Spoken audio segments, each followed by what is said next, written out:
खत्म हुआ इंतजार और अब बीजेपी का परचम लहरा रहा है हरियाणा में तीसरी बार। कौन से रहे वो मुद्दे, कौन सी रही जातिगत राजनीति या कौन से रहे वो समीकरण जिनकी वजह से पासा एकदम उलट गया है। रुझानों को देखकर जो मायूसी बीजेपी में छाई थी वो अब पूरी तरह से खत्म हो चुकी है और किस तरह से हरियाणा के जो नतीजे हैं वो उपचुनाव में असर डालने वाले हैं राजस्थान में। करेंगे इन सभी मुद्दों पर चर्चा इस वीडियो में। नमस्कार, मैं हूं चेतना शर्मा। आप देखना शुरू कर चुके हैं संवाद भारत का, भारत के लिए। उस मुद्दे पर बातचीत करने के लिए मेरे साथ आज पूरा युवा मोर्चा मौजूद हैं। अध्यक्ष जी अंकित जी हमारे साथ हैं। सर, मैं आपसे जानना चाहूँगी कि किस तरीके से, कौन से आपको लगता है कि ऐसे मुद्दे हैं जो हावी हुए हरियाणा में?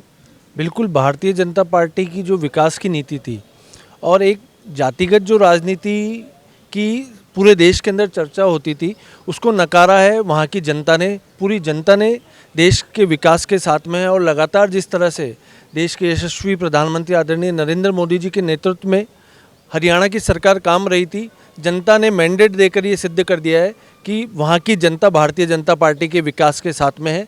और ये सिद्ध होता है आज के रिजल्ट को देखकर कि हमारे हरियाणा की जो जनता है वो पूरी तरीके से भारतीय जनता पार्टी के साथ में है। आपको क्या लगता है कि रुझानों को देखकर जिस तरीके से कांग्रेस ने तैयारी कर ली थी पूरी पार्टियों की और वो तहस नहस हो गई है, तो आपको ये नहीं लगता कि रुझान कभी भी विश्वसनीय नहीं होते हैं? बिल्कुल, रुझान कभी भी विश्वसनीय होती है। जनता है, जनता मैंडेट देती है, वही चुनाव जीत करके आता है। तो आपको लगता है कि जिस तरीके से राजस्थान में जातिगत राजनीति हावी रहती है वो कहीं ना कहीं हरियाणा में भी रही थी? ऐसा नहीं है, जातिगत राजनीति हर जगह हैवी रहती है। भारतीय जनता पार्टी हमेशा ही जाति से उठ करके चुनाव लड़ती है, जाति से उठ करके ही कार्यकर्ता को टिकट देने का काम भारतीय जनता पार्टी हमेशा करती है। और राजस्थान हो या चाहे से हरियाणा हो, भारतीय जनता पार्टी हमेशा कार्यकर्ता को ही आगे लेकर के आती है। तो राजस्थान के उपचुनाव में इस जीत का असर किस तरीके से पड़ेगा? क्योंकि उपचुनाव की जब हम बात करते हैं तो कहीं ना कहीं कांग्रेस का पलड़ा उसमें हमेशा से भारी रहा है। तो आपको क्या लगता है कि इस जीत के असर से क्या 2-3 सीटों तक पहुंच पाएगी बीजेपी? बिल्कुल, भारतीय जनता पार्टी प्रत्येक सीट के ऊपर अच्छी लीड से जीत करके आएगी, क्योंकि एक युवाओं के अंदर, एक हमारे पार्टी के कार्यकर्ताओं के अंदर एक ऊर्जा आती है, एक जोश आता है कि हमारे पड़ोसी राज्य के अंदर ये हुआ है तो हम भी इस उपचुनाव के अंदर पूरी ताकत लगाए, पूरी ताकत जो कि, और हम निश्चित तौर पर कह सकते हैं कि इस उपचुनाव के अंदर भारतीय जनता पार्टी राजस्थान के अंदर परचम लहराएगी। लेकिन जिस तरीके से पायलट को कमान सौंपी हुई थी बीजेपी ने, हर तरफ जम्मू में देख लीजिए, हरियाणा में देख लीजिए, तो आपको क्या लगता है कि पायलट की जितनी भी रैलियां थी उन मंसूबों पर पानी किसने फेरा? जातिगत समीकरणों ने फेरा या फिर बीजेपी की विकास नीति ने फेरा? विकास नीति ने ही पायलट साहब की जो इनके जो वो थे उसके ऊपर पानी फेरने का काम हमारे देश के प्रधानमंत्री जी लगातार विकास के लिए काम कर रहे हैं। उन सब ने इन सब कांग्रेस के मंसूबों के ऊपर पानी फेर दिया। मैं आगे जानना चाहूँगी, सर मैं आपसे जानना चाहूँगी कि क्या आपको भी लगता है कि हरियाणा में राष्ट्रीय राजनीति का असर इतना ज़्यादा पड़ा है कि पासा बिल्कुल उलट गया? लेकिन निश्चित रूप से भारतीय जनता पार्टी जब भी चुनाव लड़ती है तो 36 कौम को साथ लेके चलती है।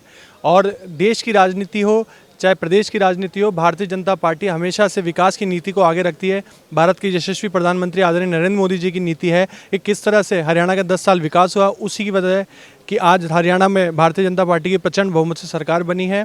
और राजस्थान के यशस्वी मुख्यमंत्री आदरणीय भजनलाल जी शर्मा ने भी हरियाणा में चुनाव प्रचार किया था और वहाँ पे ज़्यादा से ज़्यादा सीटें बीजेपी जीती है जहाँ पे माननीय मुख्यमंत्री जी ने प्रचार किया था। तो ये सोच ये दर्शाती है कि लोगों के अंदर बीजेपी के प्रति विश्वास है, सोच है कि बीजेपी जब भी आएगी काम करेगी। कांग्रेस हरदम जो है, तुष्टीकरण की बात हो चाहे जातिगत राजनीति की बात हो, उनके आपस के मनमुटाव इतने ज़्यादा होते हैं कि बीजेपी के प्रति लोगों का विकास के प्रति जो विश्वास है वो हरदम जागृत रहता है और कांग्रेस अपने पैर पे खुद ही कुल्हाड़ी मार लेती है।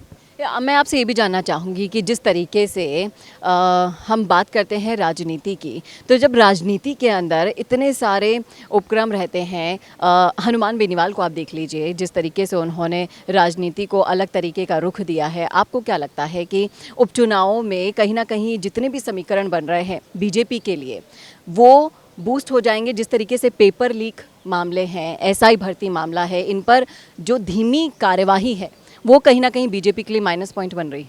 लेकिन निश्चित रूप से जो 10 महीनों का काम रहा है भाजपा सरकार का माननीय भजनलाल जी के नेतृत्व में, वो बहुत ही अच्छा रहा है। युवाओं के अंदर एक जोश आया है कि किस तरह से राजस्थान की सरकार ने आते ही जो पेपर माफिया थे, जिन्होंने पेपर लीक किया था, जो बड़े बड़े मगरमच्छ थे, उनको पकड़ने का काम किया है। तो लोगों में एक विश्वास है और जब उपचुनाव की तिथियां घोषित होगी तो निश्चित रूप से भारतीय जनता पार्टी 7 में से ज़्यादा सीटें जीतेगी और भाजपा के विकास रथ पर मोहर लगाएगी।